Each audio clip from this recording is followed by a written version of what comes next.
Hello students and welcome back to the online learning platform of CUET PG Concept. मैं हूं आपकी English mentor and today I will be solving your PYQ for BEd language का PYQ आज solve करेंगे जो 2023 का है। तो बच्चों इसके पहले वाले जो पोर्शन था आज हम सिर्फ इंग्लिश सेक्शन डिस्कस करेंगे। इसके पहले वाले जो पोर्शन है वो हमारे Amarjeet sir already cover up कर चुके हैं, उसकी वीडियोस आप जाके देख सकते हैं। And today I will be continuing with the English portion. तो आज इंग्लिश के 20 to 25 क्वेश्चंस आज सॉल्व करते हैं एंड लेट अस सी कि PYQ में किस तरीके के क्वेश्चंस मेनली पूछे जा सकते हैं। So let us start with the questions now. I am starting with the first question.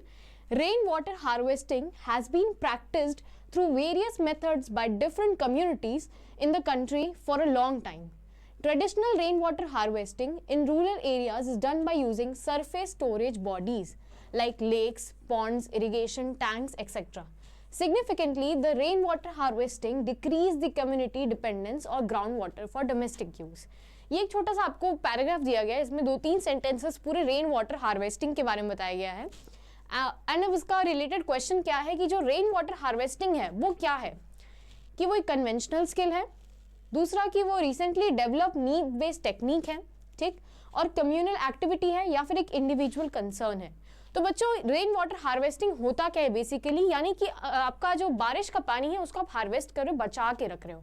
तो ये प्रथा तो बहुत टाइम पुराने से ही चलती आ रही है, पहले लोग यही काम करते थे। तो this is obviously not recently developed, ठीक है। तो मतलब यानी कि रिसेंटली डेवलप्ड टेक्निक नहीं है। तो ऑप्शन 2 तो वैसे ही एलिमिनेट हो जाएगा। कम्युनल एक्टिविटी भी नहीं है। कम्युनल एक्टिविटी आपको मेनली अर्बन एरियाज में ज़्यादा देखने मिलता है। जो रेन वाटर हार्वेस्टिंग है ये मोस्टली आपको रूरल एरियाज में ज़्यादा देखने मिलता है, बिकॉज जो अर्बन एरियाज होती है वहाँ पे वाटर एंड इलेक्ट्रिसिटी की अवेबिलिटी ज़्यादा रहती है in the comparison with the rural areas. तो कम्युनल एक्टिविटी भी नहीं होगा, इंडिविजुअल कंसर्न भी हमारे हिसाब से नहीं होगा। The right answer will be the conventional skill, यानी कि लोग अपने आप से ये चीज़ करते हैं एंड उनको इस चीज़ की प्रैक्टिस है and this is very mandatory for them, it is known as conventional skill.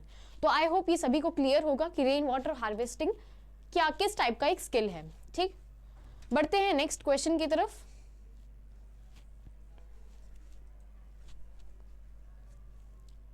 Rain water same paragraph has been repeated. उसके बाद इसका क्वेश्चन पूछा गया है कि find the synonym of the word diverse. Diverse नाम का एक शब्द है जिसका हमें सिनोनिम यानी कि उसके मतलब जैसा एक दूसरा शब्द देखना है। तो क्या क्या है, जैसे कि मेथड, दूसरा दिया गया है कम्युनिटी, तीसरा दिया गया है वेरियस और फिर एरियाज। तो डाइवर्स यानी कि भिन्न भिन्न प्रकार के, ठीक है। तो एक ही टाइप की चीज बहुत सारे प्रकार में, अगर जैसे साबुन है तो साबुन कैसे होता है, लक्स का भी होता है, डेटॉल का भी होता है। तो वैसे यहाँ पे डाइवर्स का क्या मतलब है, वेरियस यानी अधिक, बहुत ज्यादा, ठीक है। एक ही टाइप का बहुत ज्यादा चीज, उसको हम क्या बोल देंगे, डाइवर्स बोल देंगे। तो यानी option C is the correct answer. Option C is the correct answer. बाकी सब हम एलिमिनेट कर देंगे, मेथड, कम्युनिटी, एरियाज, ठीक है। I hope this was the very easy question and you guys have already solved it, है ना। चलो आगे बढ़ते हैं कि same paragraph has been repeated and अब पूछा गया कि ground water in rural areas is used for. जो ग्राउंड वाटर है यानी जो धरती में जो पानी पाया जाता है, ठीक है, वो रूरल एरियाज में किस पर्पज के लिए यूज किया जाता है। तो फॉर फार्मिंग, ठीक है, फिशरीज, फिशरीज यानी कि फिशेस को मेंटेन करने के लिए जो काम होता है उसको फिशरीज कहा जाता है, डोमेस्टिक यूज या फिर जनरेटिंग इलेक्ट्रिसिटी। तो ऑब्वियसली जनरेटिंग इलेक्ट्रिसिटी में तो नहीं होगा और ना ही फिशरीज में होगा। ऐसा क्यों नहीं होगा, क्योंकि जो फिशरीज और जनरेटिंग इलेक्ट्रिसिटी है ये एक बड़े पैमाने पे किए जाने वाली चीज़ है और ग्राउंड वाटर उतना ऑब्टेन नहीं होता है कि हम लार्ज स्केल चीज़ें कर सकें। तो ऑब्वियसली फिशरीज भी नहीं होगा, ठीक है। सबसे पहले तो आप ये देखो कि ग्राउंड वाटर एक्चुअली कितना पाया जाता है। ग्राउंड वाटर की मात्रा कम होती है और जो पॉपुलेशन है ह्यूमंस की वो ज़्यादा है, तो इसकी कंपैरिजन में हम उसको उतना ही यूज़ कर सकते हैं जितना हमारे काम भर का हो। तो यानी हम लार्ज स्केल एक्टिविटीज़ नहीं परफॉर्म कर सकते हैं from the use of ground water. तो हमारा फार्मिंग ऐसे कट हो जाएगा, फिशरीज भी कट हो जाएगा, domestic use will be the correct answer. यानी जितना हमें ज़रूरत है, जितना हमारा गुजारा हो जाए उतने के लिए हम क्या यूज़ कर रहे हैं, ग्राउंड वाटर यूज़ कर रहे हैं। एंड जनरेटिंग इलेक्ट्रिसिटी भी एलिमिनेट हो जाएगा। आई hope this was the easiest one, है ना। चलो आगे बढ़ते हैं next question. Surface storage is found in, surface storage से आप इसका मतलब समझ रहे हो, यानी कि जो सरफेस है, जो आपका लैंड का जो सरफेस है उस पर स्टोर किए जाने वाली पानी को हम बोलते हैं सरफेस स्टोरेज, ठीक है। तो वो कहाँ कहाँ फाउंड किया जाता है, अर्बन एरियाज में ही, यानी कि सिर्फ अर्बन एरियाज में ही, सब अर्बन एरियाज, थोड़े बहुत अर्बन एरियाज, ठीक है, एवरीवेयर रूरल एरियाज। तो अगर आप बड़े बड़े शहरों में देखोगे तो वहां पे आपको पानी की कमी नहीं दिखाई देगी, क्योंकि यहाँ पे रेगुलर अवेलेबिलिटी ऑफ वाटर को प्रैक्टिस किया जाता है, ठीक है। तो यानी कि वहां पे आपको जनरली लेक्स एंड पॉन्ड्स देखने नहीं मिलते हैं, है ना, छोटे छोटे पोखरे ये सब आपको कहाँ देखने मिलते हैं, ये सब आपको रूरल एरियाज में ज्यादा देखने मिलते हैं, यानी जो गाँव टाइप का एरिया है वहां पे ये सब आप थोड़ा ज्यादा देखोगे, है ना, बड़े बड़े पोखरे बनाए होते हैं, पॉन्ड्स रहते हैं, ठीक है। तो दिस इज वेरी इजी कि ये तो हमें पता चल रहा है, हम अपने लाइफ से थोड़ा बहुत रिलेट भी कर पा रहे हैं ना, कि सरफेस स्टोरेज हमें कहाँ देखने मिलता है, ना अर्बन एरियाज में, ना सब अर्बन एरियाज में, एवरीवेयर भी नहीं, सिर्फ रूरल एरियाज में हमें क्या देखने मिलता है, सरफेस स्टोरेज मेनली देखने मिलता है, ठीक है। Okay, so let us start with the next one.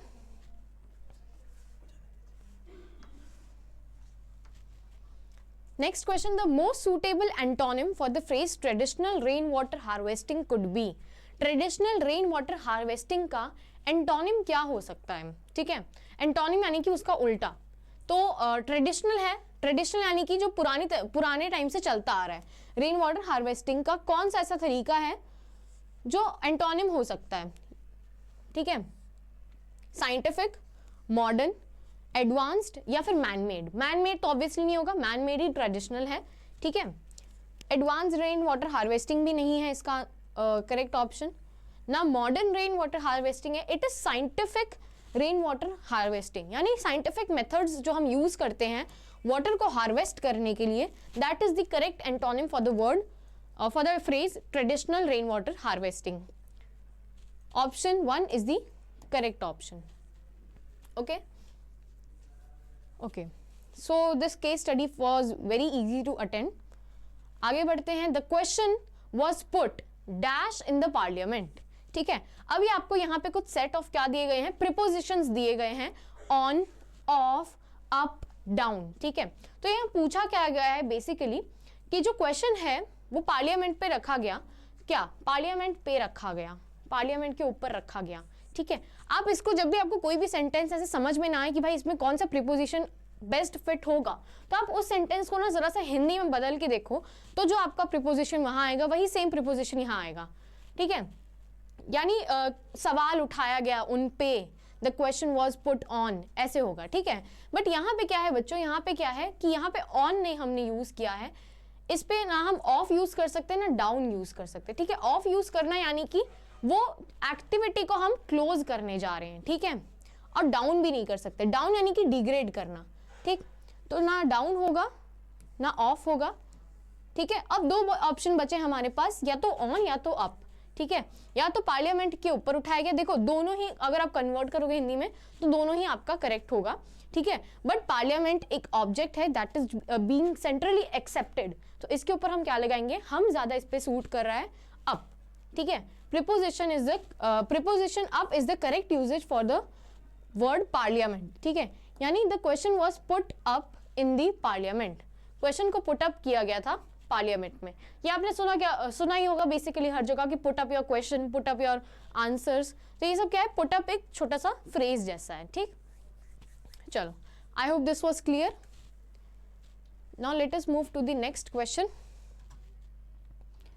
What is the notion of the model may used in the sentence below, he may live long, ठीक है। पहले तो आप ये जान लो बच्चों कि मॉडल्स क्या होते हैं। तो मॉडल्स एक ऐसे वर्ब होते हैं, ठीक है, जिनको जो बेसिकली आपका एक ऐसा इंटेंशन प्रूव करना चाहते हैं, that intention could be possibility, probably, या फिर एक टाइप का ब्लेसिंग हो सकता है, ठीक है। ऐसे कुछ शब्द होते हैं जिनको हम क्या कहते हैं, मॉडल्स कहते हैं। कुछ लोग इनको मोडाल्स भी कहते हैं, ठीक है। Pronunciation can be different. तो ये जो होते हैं वो बेसिकली किस काम आते हैं, वो बेसिकली इसी काम आते हैं कि हमें अपना कुछ ऐसी फीलिंग्स को व्यक्त करना है that is not finite feeling, ठीक है। एक फाइनाइट फीलिंग नहीं है, ये एक इनफाइनाइट फीलिंग है। उस इनफाइनाइट फीलिंग्स को एक्सप्रेस करने के लिए हम कौन से वर्ब का यूज करते हैं, मॉडल्स का यूज करते हैं, ठीक। तो यहाँ पे जो मे नाम का शब्द है, ये क्वेश्चन क्या पूछ रहा है कि यहाँ पे जो मे नाम का शब्द यूज किया गया है वो किस टाइम मतलब कौन से नोशन में यूज किया, यानी कौन से आइडिया में यूज किया गया है। ठीक है, देखो मे बहुत सारी उसमें नोशंस में यूज किया जा सकता है, इसी के हम कहते हैं ना मे आई कम इन मैम, तो यानी कि परमिशन लेना चाह रहे हैं। ठीक है, फिर उसके बाद जैसे यहाँ पे लिखा है ही मे लिव लॉन्ग, ठीक है, या तो ये एक ब्लेसिंग हो सकती है, ठीक है, या तो एक प्रोबेबिलिटी हो सकती है, या फिर डिटर्मिनेशन, ठीक है, या फिर सर्टिनिटी हो सकती है। ठीक है, तो यहाँ पे इस सेंटेंस में क्या है, इस सेंटेंस में वो प्रोबेबिलिटी शो करने जा रहा है कि प्रोबेबिलिटी शो कर रहा है कि ये जिएगा, मतलब they are just assuming it, they are not determine about it. ठीक है, they are not determine about it, not even they are certain about it. ठीक है, और ना ही ये एक ब्लेसिंग की तरह है। ठीक है, ये क्या है बच्चों, ये एक प्रोबेबिलिटी दी गई है कि ही मे लिव लॉन्ग, मतलब ऐसे कोई ऐसे नहीं, हम किसी के बारे में बात कर रहे होते हैं, वो अचानक से रूम में आ जाता है तो हम कहते हैं ना अरे तुम तो 100 साल जियोगे, तो ये क्या है, this is a kind of probability. ठीक है, तो that was all about the may. ठीक है, ये क्वेश्चन हमारा कहाँ से उठ के आया, ये हमारे वर्ब के सेक्शन से उठ के आया है। वर्ब में भी अगर बेसिकली हम देखें तो मॉडल्स से ये क्वेश्चन बनकर आया है। ठीक, चलो नेक्स्ट क्वेश्चन पे बढ़ते हैं। She is sitting near dash river. She is sitting near the river. She is sitting near a river. She is sitting near same river. She is sitting near an river. ठीक है, तो ये बच्चों article से question आया हुआ है। अब ये कहना क्या चाह रहा है, या तो हम इसमें ए लगाएंगे, सेम नहीं लगेगा इसमें। ठीक है, आर्टिकल में 3 ही आर्टिकल होते हैं, ए, एन और द। ठीक है, तो सेम तो ऑप्शन से ऐसे ही एलिमिनेट हो जाएगा। ठीक है, फिर आते हैं ए, एन और द पे, तो एन ऑब्वियसली नहीं लगेगा क्योंकि एन आर्टिकल हम तब यूज करते हैं जब आगे वाला जो ऑब्जेक्ट है वो एक वॉवल से शुरू हो रहा हो। ठीक है, एन भी एलिमिनेट हो गया। She is sitting near a river. ठीक है, अब ये अ और द जो होता है ना, वो कभी कभी काउंटेबल चीजों पे भी डिपेंड करता है, जैसे कि ये जो रिवर है दैट इज अनकाउंटेबल है ना, रिवर को हम गिन नहीं सकते हैं। ठीक, तो अनकाउंटेबल है, तो उस पर हम क्या कर देंगे बच्चों, द वाला आर्टिकल लगाएंगे, ए आर्टिकल नहीं लगेगा। ठीक है, she is sitting near the river. Clear, चलो let us move to the next question. I proposed that we dash go to Gandhi Smriti the rest day. I propose that we would, we could, we might, we should. ठीक है, अब ये जो है would, could, might, should, ये सब क्या है, तो ये सब क्या है बच्चों, ये सब भी आपके मॉडल से बन के क्वेश्चन आए हैं। ठीक है, यानी वर्ब के सेक्शन से आपका मॉडल से बन के क्वेश्चन आया है। ये वुड, कुड, माइट, शुड, ये सब क्या है, ये सब एक टाइप के मॉडल्स हैं। ठीक है, तो टॉपिक का नाम मैंने यहाँ लिख दिया, मॉडल से क्वेश्चन आया है। ठीक, अब ये मॉडल कौन सा यहाँ पे परफेक्टली बैठ रहा है, तो अब ये गेस करने के लिए आप क्या देखोगे, आप आगे वाला मेन वर्ब देखोगे, प्रपोज्ड। ठीक है, प्रपोज्ड, प्रपोज्ड अब होता क्या है, आई प्रपोज्ड, प्रपोज्ड यानी कि मैंने आपके सामने ये रखा कि हम अगले वीक वहां जाएंगे या फिर अगले वीक हम यहाँ ये करेंगे। ठीक है, तो आई प्रपोज यानी I propose that we would, propose किया है यानी कि हम डिटर्मिनेंट हैं, हम अपने सेंटेंस को लेके बहुत ज़्यादा सर्टेन है। ठीक है, हमारा डिसीजन जो है वो इरिवर्सिबल है, तो वैसे डिसीजन के लिए हम कोई भी प्रोबेबल मॉडल नहीं लगा सकते हैं। ठीक है, ये रूल आप हमेशा याद रखेंगे जब भी आप मॉडल्स को यूज करेंगे, कोई भी प्रोबेबिलिटी वाला मॉडल हम तभी नहीं लगाएंगे जब हमारा जो डिसीजन है वो डिटर्मिनेंट हो। ठीक है, तो यानी कि वुड नहीं लगेगा, कुड भी नहीं लगेगा और माइट भी नहीं लगेगा।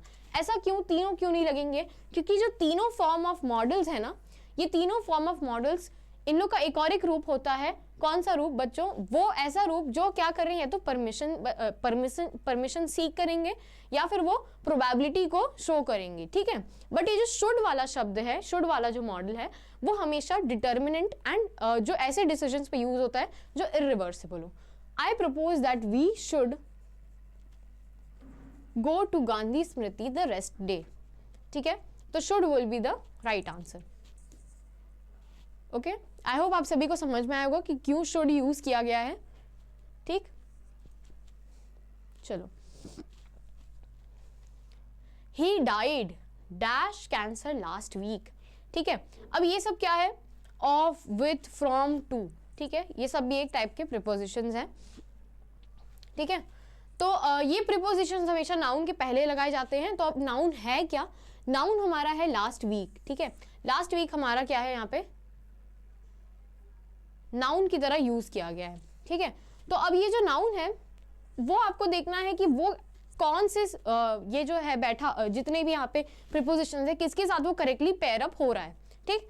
चलो, he died dash cancer last week, of cancer, with cancer, from cancer, to cancer. तो अब जब आपको समझ में ना आए, जब आपको कंफ्यूजन हो, तो मैंने क्या बोला है कि आप पहले उसको हिंदी में कन्वर्ट करके देखें, ठीक है।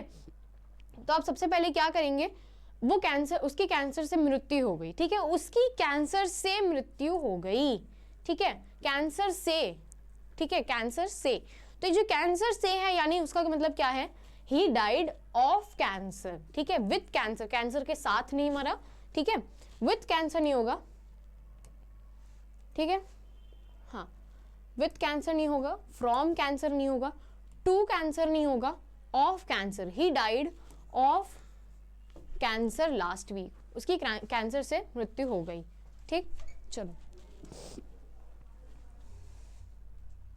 61 देखिए, the girl asked the beggar whether he dash had his share, whether he had, has, did, have. अब ये सब क्या है, ये सब भी हमारे वर्ब्स हैं, यानी ये क्वेश्चन भी हमारा कहाँ से बनकर आया बच्चों, वर्ब से क्वेश्चन हमारा बनकर आया है, ठीक है। The girl asked the beggar whether he had, देखो whether he had, has, whether he has had his share, ठीक है, या फिर whether he had had his share, whether he did had his share, did नहीं लगेगा इस question के साथ, whether he have had his share, ठीक है। अब इसके लिए आपको क्या ध्यान रखना है बच्चों, इसके लिए जितने भी फॉर्म ऑफ वर्ब्स हैं, यानी past tense, present tense, future tense, उसके अंदर भी जो सब कैटेगरीज है वो सारी आपको अच्छे से आनी चाहिए, तभी जाके आप ऐसे टाइप के क्वेश्चन इजीली सॉल्व कर पाओगे, है ना। तो इसमें क्या ऑप्शन सही बैठ रहा है, इसमें हैड वाला ऑप्शन सही रहेगा, बाकी सारे ऑप्शंस आप एलिमिनेट कर दोगे, हैज नहीं रहेगा, डिड नहीं रहेगा और हैव भी नहीं रहेगा। Had option is the correct answer for this question, ठीक। तो ऐसा क्यों हुआ, मैंने हैड क्यों लगाया है, तो अगर आप ऐसे टाइप के क्वेश्चन सॉल्व करोगे तो आपके दिमाग में सबसे पहले क्या आना चाहिए, जितने भी सिंटेक्स दिए गए हैं for the changes of sentence या फिर चेंजेस ऑफ टेंस, वो सब आपको याद होना चाहिए, ठीक। चलो अब आगे बढ़ते हैं। The past participle of the word prove is, past participle of the word prove is, prove नाम का एक शब्द है, उसका past participle क्या होगा, तो past participle भी एक क्या होता है बच्चों, past participle एक क्या होता है, it is a form of verb, ठीक है। तो proved नहीं होगा, ठीक है, it is just simple past, ठीक है। prevent नहीं हो सकता है, ठीक है, prevent is a wrong word, proven या फिर proved, तो प्रूव्ड की स्पेलिंग ये राइट है, ये रॉन्ग स्पेलिंग है, ठीक है। तो ऑप्शन 4 तो ऐसे ही एलिमिनेट हो जाता है, ठीक है, रॉन्ग स्पेलिंग के कारण। प्रूवेंट नाम का भी कोई शब्द नहीं होता है, प्रूव नहीं होगा, क्यों नहीं होगा, क्योंकि वो एक सिंपल प्रेजेंट टेंस है, सिंपल पास्ट टेंस है, ठीक है। पास्ट पार्टिसिपल इसमें क्या है, proven is the right word for the past participle of prove, ठीक है। चलो, I hope this was clear. Let us move to the next question. Given below are two statements. One is labeled as assertion and the other is labeled as reason. Assertion क्या दिया गया है, I don't know how can I help you. I don't know how can I help you. Reason क्या दिया गया है, I don't know how I can help you. ठीक है, अब यहाँ पे आपको अगर आप देखोगे तो आपको एक क्वेश्चन दिया गया है, I don't know how can I help you. ठीक है, यानी मुझे नहीं पता मैं तुम्हें कैसे ही मदद कर सकता हूँ। अब उसके बाद रीजन क्या दिया गया है, रीजन एक स्टेटमेंट दिया गया है कि I don't know how I can help you, यानी मुझे नहीं पता कि मैं तुम्हारी कैसे मदद कर सकता हूँ, ठीक है। अब in the light of the above statement choose the correct answer from the options given below, ठीक है। यहाँ पे कुछ दिए गए हैं, उनका हमें करेक्ट ऑप्शन चूज करना है। Both A and R are true, ठीक है, ए और आर दोनों ही ट्रू है और आर जो है वो ए का करेक्ट एक्सप्लेनेशन है। तो अगर आप देखोगे तो ए और आर का कहीं से भी कनेक्शन नहीं बैठ रहा है, ठीक है, कहीं से भी कोई भी कनेक्शन नहीं बैठ रहा है, तो ये ऑप्शन तो ऐसे ही एलिमिनेट हो जाएगा, ठीक है। Both A and R are true, R is not the correct explanation of A, ये हो सकता है बट हमें पहले ये देखना है कि क्या ए और आर दोनों ही सही है। तो देखो, how can I help you, ये चीज आप कैसे सर्टेन कर सकते हो कि ये जो क्वेश्चन है वो एक क्वेश्चन ही है, मतलब ये जो असर्शन दिया गया है वो एक क्वेश्चन ही है। देखो बच्चों, यहाँ पे ना 2 सेंटेंस आपको दिया गया है, ठीक है।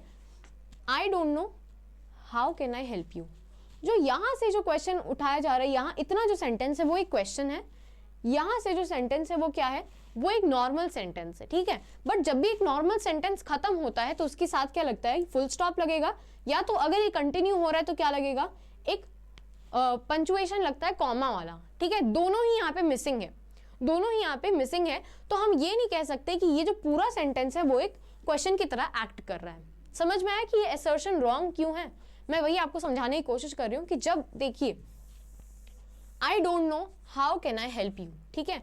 आई डोंट नो क्या है, एक अलग सेंटेंस है, अगर उसके बाद ये क्वेश्चन बन रहा है तो या तो यहाँ पे एक फुल स्टॉप लगा होता, या तो अगर ये कंटिन्यू होता तो यहाँ पे एक कॉमा लगा होता, पर यहाँ पे दोनों ही नहीं प्रेजेंट है, तो ये एक साथ मिलके पूरा एक क्वेश्चन बनने के लायक नहीं बैठता है, ठीक है। वही आप अगर दूसरा देखोगे तो I don't know how can I help you, ठीक है, यानी मुझे नहीं पता कि मैं तुम्हारी कैसे मदद कर सकता हूँ, ये मैं क्या, ये मैं बता रही हूँ, ठीक है, ये मैं बता रही हूँ ना, मैं पूछ रही हूँ।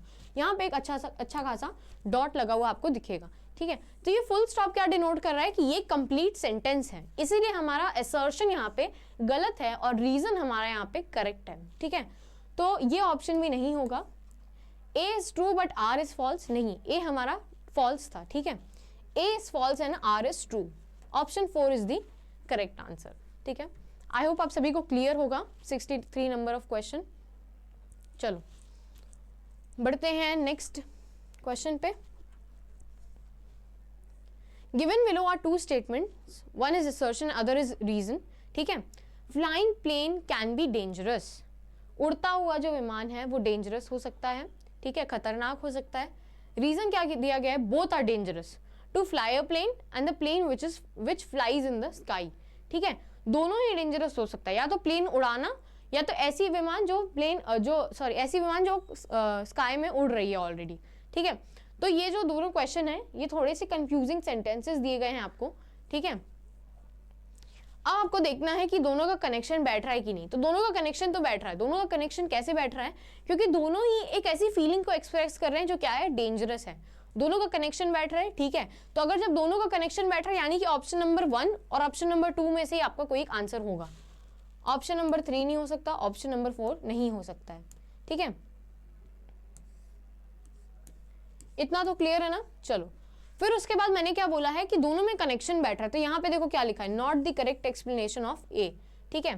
तो ये ऑप्शन भी हमारा नहीं होगा, option A will be the correct answer, both assertion and reason are true, ठीक है, and R is the correct explanation of A, ठीक है। Is it clear to everyone? Okay, now let us move to the next question. अब इसमें कुछ आपको sentences दिए गए हैं, creates problem sometimes throwing life into unmanageable danger and poses global environmental challenges, the transboundary nature of air, water, soil and birds related to environmental management, choose the correct answer from the options given below।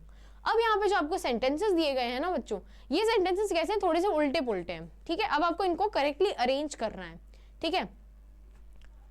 तो आप सबसे पहले ये देखोगे, मैंने आपको बताया था मैंने अपने लाइव वीडियो जब मैंने क्लास की वीडियोस ली थी तो उसमें मैंने आप सभी को ये बताया था कि कोई भी एक जंबल्ड सेंटेंस अगर दिया गया है तो उसको हम करेक्टली कैसे बिठाएंगे। तो हम करेक्टली कैसे बिठाएंगे, उसके कुछ स्टेप्स होते हैं। सबसे पहला स्टेप है कि हम क्या करेंगे, हम सबसे पहले सब्जेक्ट को ढूंढेंगे, यानी किस विषय में हमारी बात हो रही है वो चीज़ सबसे पहले आएगी, ठीक है।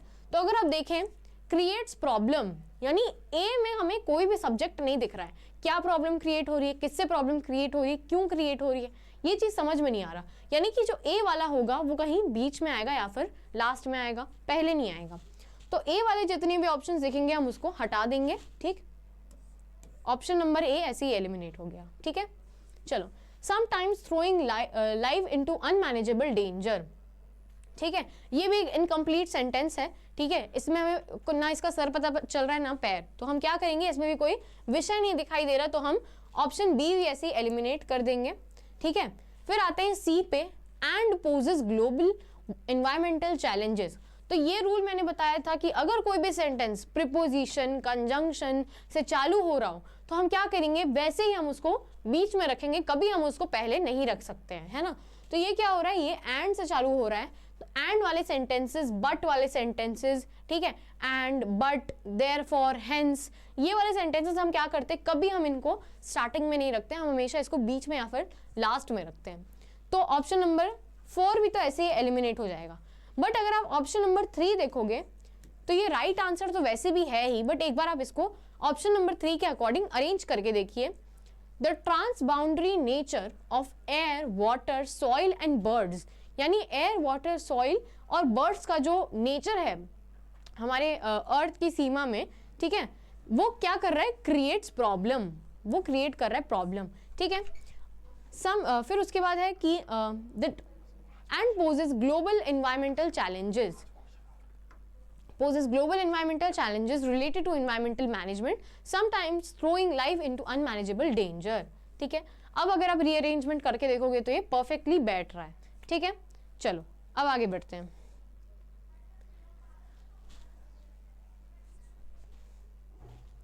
Next question, wooden, round, Italian, golden frame, ठीक है। तो यहाँ पे भी क्या है, जंबल आपको दिया गया है, आपको उसको करेक्ट बिठाना है, ठीक है। तो अगर आप लोग इसको देखोगे तो आपको ऐसे ही समझ में आ जाएगा, ठीक है, इसमें ज़्यादा कुछ भी टफ नहीं है, ठीक है। तो क्या है, राउंड फ्रेम,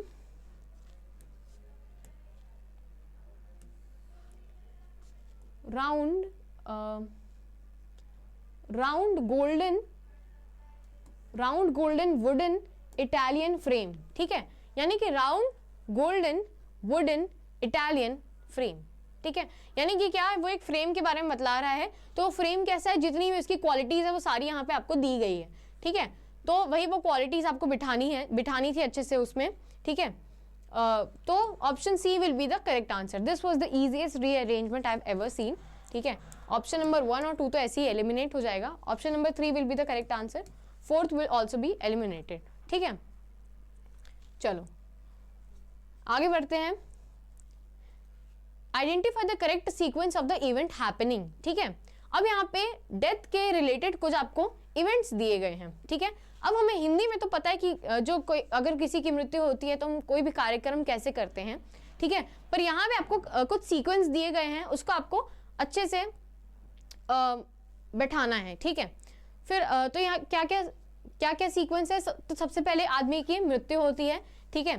तो ऐसे ही आपको समझ में आ रहा है कि अगर डेथ सबसे पहले होता है तो कौन सा ऑप्शन हमारा करेक्ट आंसर है, ठीक है। इसमें बिल्कुल भी कंफ्यूजिंग ऑप्शंस नहीं है, एकदम डायरेक्टली दिया गया है। तो ऑप्शन वैसे देख के पता चला कि ऑप्शन नंबर ए करेक्ट है, ठीक है। बाकी सारे तो ऐसे ही एलिमिनेट हो जाएंगे, ठीक।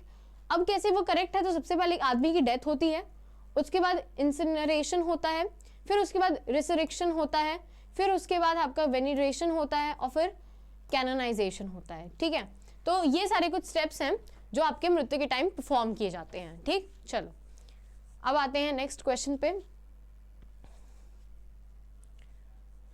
यहाँ पे 2 स्टेटमेंट दिया गया है। I participate in the function, you can't do something that is immoral, ठीक है। I participate in the function, you can't do anything which is immoral, ठीक है। अब यहाँ पे 2 आपको ऐसे कंफ्यूजिंग से स्टेटमेंट दिए गए हैं और पूछा गया है कि वो जो स्टेटमेंट्स है वो आपस में क्या रिलेटेबल है, ट्रू है या फिर फॉल्स है, ठीक है।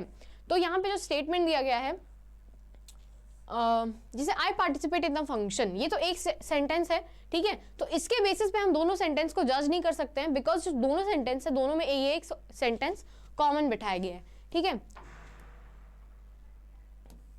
तो यानी कि इस बेसिस पे तो हम जज नहीं कर सकते। आगे जो दिया गया है, you can't do something that is immoral, you can't do anything which is immoral, तो हम ऐसा काम नहीं कर सकते जो इमोरल है, यानी कि जो आफ्टर लाइफ भी एग्जिस्ट करता है, ठीक है। तो you can't do something that is immoral, you can't do anything which is immoral, ठीक है। तो something will be the correct conjunction used, conjunction है एक टाइप का, ठीक है। तो ये करेक्ट आपको दिखाई देगा। तो इसके लिए हमारा करेक्ट ऑप्शन क्या होगा, statement 1 is true but statement 2 is false, ठीक है। बाकी सारे ऑप्शंस तो ऐसे ही एलिमिनेट हो जाएंगे, ठीक। I hope that is clear. चलो अब आगे बढ़ते हैं। यहाँ पे भी आपको दो स्टेटमेंट दिए गए हैं, ठीक है। ये दो स्टेटमेंट में क्या लिखा गया है कि she met her cousin brother to request him to come to her birthday party, ठीक है। She met her cousin to request him to come to her birthday party, ठीक है। दोनों ही क्वेश्चन, दोनों ही जो स्टेटमेंट है वो आपको लग रहा होगा कि हाँ दोनों ही बहुत सिमिलर है और बहुत ज़्यादा मतलब सही बैठ रहा है, ठीक है। बट यहाँ पे क्या कन्फ्यूजन है कि she met her cousin brother to request him to come to her birthday party, ठीक है। यहाँ पे देखिएंगे अगर आप, तो यहाँ पे टू वाला जो इन्फिनेटिव है वो बहुत ज़्यादा यूज़ किया गया है, ठीक है। इतने ज़्यादा इन्फिनेटिव की यहाँ पे ज़रूरत नहीं थी। अगर आप वही सेकंड क्वेश्चन देखोगे, she met her cousin to request him to come to her birthday party, ठीक है। यहाँ पे क्या गलत था, यहाँ पे बस ब्रदर का एडिशन यहाँ पे नहीं हुआ है और ऊपर ब्रदर का एडिशन ऑलरेडी हुआ है, ठीक है। तो कजन है तो कजन ब्रदर कजन सिस्टर ये लिखने की जरूरत नहीं है, कजन इज ऑलरेडी अप्रोप्रिएट। यानी क्या है, statement 1 is false but statement 2 is true, ठीक है। बाकी सारे ऑप्शंस आपके ऐसे ही एलिमिनेट हो जाएंगे। बढ़ते हैं नेक्स्ट क्वेश्चन की तरफ। Which of the pair of antonyms is correct, ठीक है। Happy, delighter, relapse, recovery, war, truce, decline, refer, ठीक है। यानी कि यहाँ पे कुछ एंटोनिम्स दिए गए हैं, उसमें से आपको देखकर बताना है कि कौन सा एंटोनिम करेक्ट है, ठीक है। बी और सी ओनली, ठीक है। देखो अगर आप देखोगे तो हैप्पी और डिलाइटर क्या है बच्चों, हैप्पी और डिलाइटर दोनों का आपको एक ही मतलब लग रहा होगा, है ना। तो यानी हैप्पी और डिलाइटर तो आपस में बैठ ही नहीं सकते, ठीक है। तो जितने भी ऑप्शन में ऑप्शन ए होगा वो तो ऐसे ही एलिमिनेट हो जाएगा, ठीक है।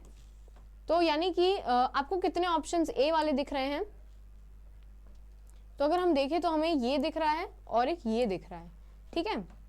तो ये दोनों तो वैसे ही नहीं होगा। अब अगर आप देखें वॉर, ट्रूस या फिर डिक्लाइन और रिफ्यूज, तो डिक्लाइन और रिफ्यूज भी क्या है, सिनोनिम है, ठीक है। तो डिक्लाइन और रिफ्यूज भी नहीं होगा, यानी ए और डी वाले जितने भी ऑप्शन है वो सारे आप एलिमिनेट कर दो।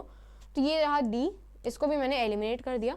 बी और सी इज द करेक्ट आंसर। यानी जो बाकी ये है रिलैप्स और रिकवरी, वॉर और ट्रूस, ये दोनों क्या है बच्चों, ये दोनों आपस में एक एंटोनिम्स है, ठीक।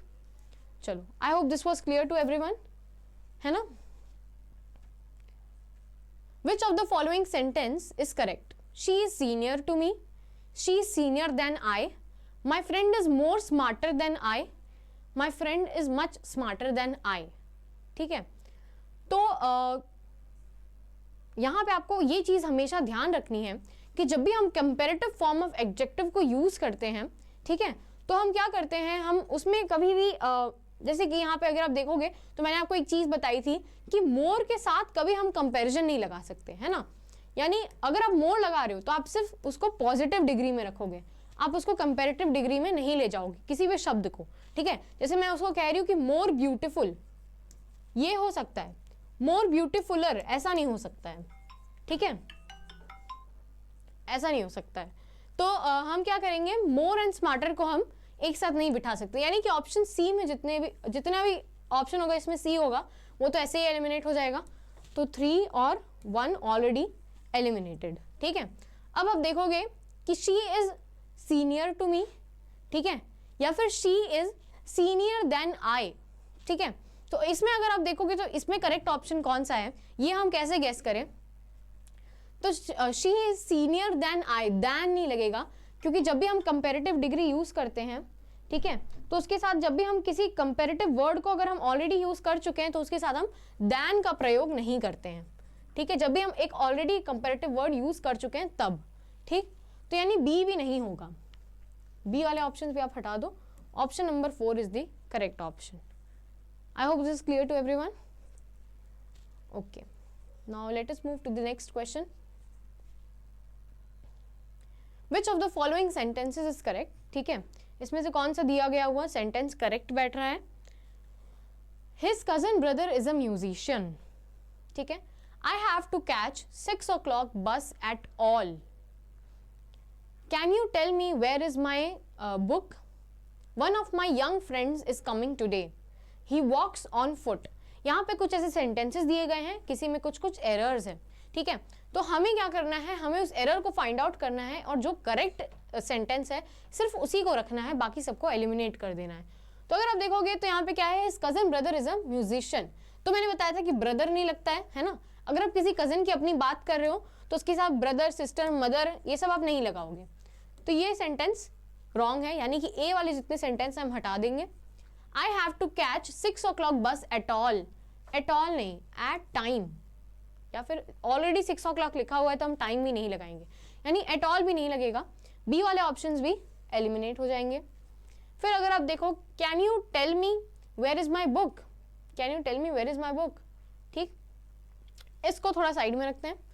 One of my young friends is coming today, ठीक है, one of my young friends is coming today, he walks on foot. E में तो कोई भी हमें एरर नहीं दिखाई दे रहा है, ठीक है, ई में कोई भी हमें एरर नहीं लग रहा है। फिर उसके बाद अगर हम देखें तो can you tell me, he walks by foot होगा, ऑन नहीं, बाय फुट, ठीक है। तो ये भी ऑप्शन ऐसे ही एलिमिनेट हो जाएगा, ठीक है, यानी ई वाले भी सारे ऑप्शन हट गए। अब क्या बचा हमारा, 1 बचा, तो 1 इज द करेक्ट आंसर, यानी कि डी हमारा करेक्ट है। One of my young friends is coming today, ठीक है। चलो बढ़ते हैं नेक्स्ट क्वेश्चन की तरफ। हमें लिस्ट को मैच करना है, excel, reliable, dusk, shied, emit, फिर रिब्यूक, ट्वाइलाइट, क्रेडिबल, ठीक है। इसमें हमें इनके मतलब के साथ या फिर इनके अपोजिट्स के साथ हमें मैच करना है, ठीक है। तो इसका आप देखिएगा, यहाँ पे ऑलरेडी आपको ऑप्शन में मैचिंग के पेयर्स ऑलरेडी आपको दिए गए हैं, ठीक है, आपको बस करेक्ट ऑप्शन से उसको मैच करना है।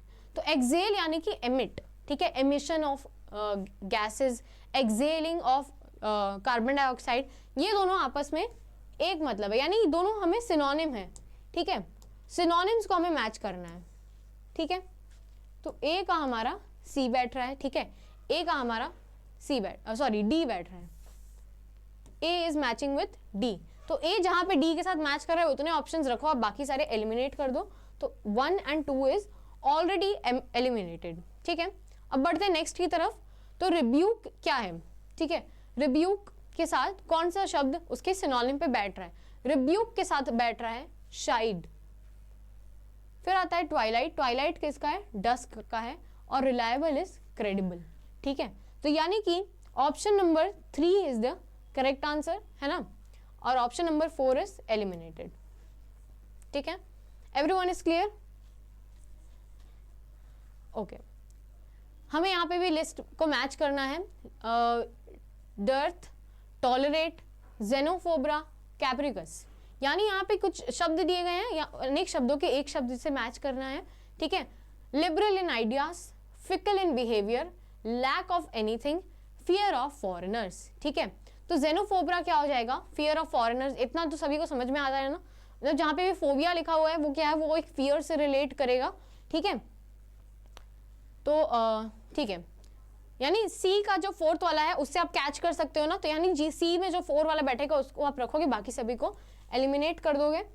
तो option number 2 and option number 4 ऐसे ही एलिमिनेट हो जाएगा, ठीक है।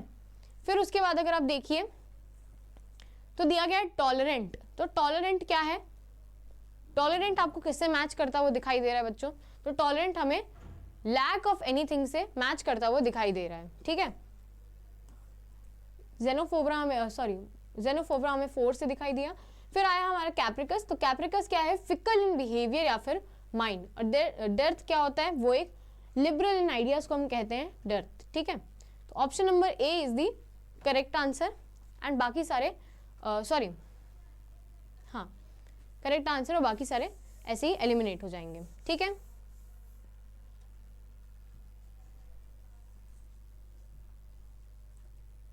यहाँ पे भी सेम चीज़ है, हमें मैच करना है, ठीक है।